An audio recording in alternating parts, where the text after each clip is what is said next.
Welcome to part 13 of the Angular from Scratch video series.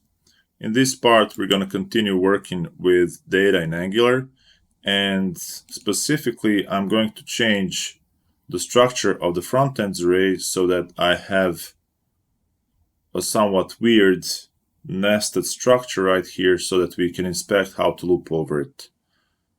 At the moment, it works perfectly with the updates we've made in the previous video, but now I'm actually going to change the details, the nested details object into an array, and also it's going to have two nested objects inside of it. So the first one is going to be type framework, and the second one is going to be current version. So basically, I have two nested objects inside the details array.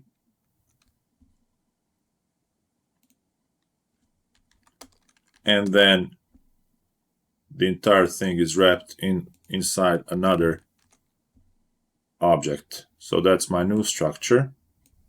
So now let me update the React entry right here.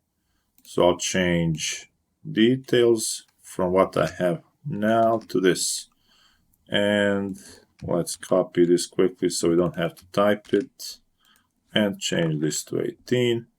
So this should work now. I mean, at least the new structure is properly formatted, but of course it's going to break because the way that we are looping over our data is not now reflecting the data that we have in the TS file. So that's going to cause an error in my Angular app. And of course, this is what happens indeed. So let's now think about how to loop over this unusual structure of data. So to begin, let's first update our code so that it works again. So I'm just going to cut this lower part and file save all, and this should now compile.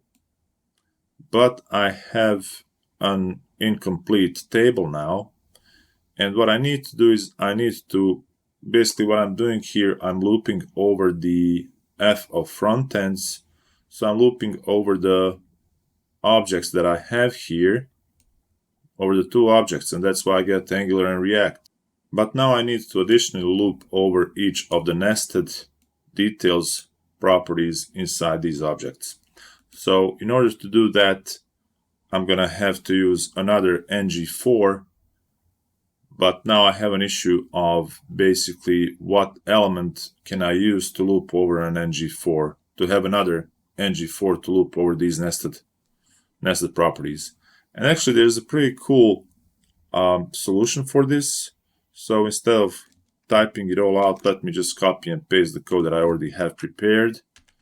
So the solution is using an ng container, which is sort of like a temporary element that's not going to display in the compiled app.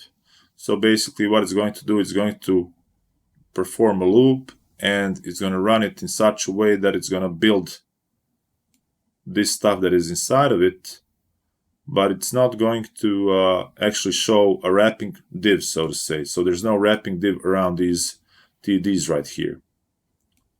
So in essence, what we get by doing this is we get an output that's going to neatly fill up our table without adding any redundant elements that we don't actually need and that we don't want.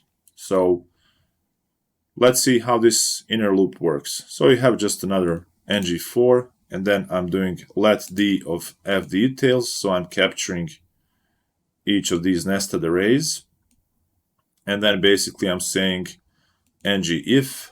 You can think of it just like a regular if statement in JavaScript, but we are running it inside our template file. So that's another Angular directive. So I'm saying here ngIf d.type.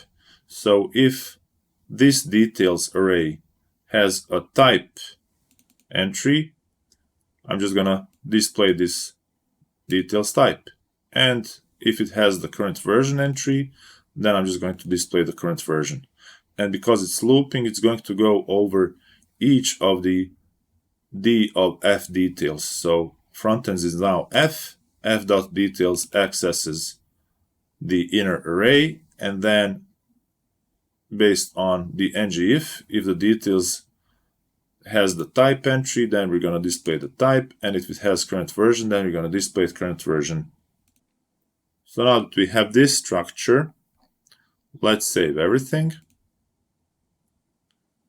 And our app now compiles again successfully, and it also builds the table to satisfy our requirements. Using these couple of tricks, we've successfully populated our table and extracted the data from our funnily shaped frontends array in only a few simple lines of code. So we've just learned how easy it is to loop over nested arrays of objects in Angular. That's it for this video. If you liked it, subscribe, share, and all of that business, and I'll see you in the next one.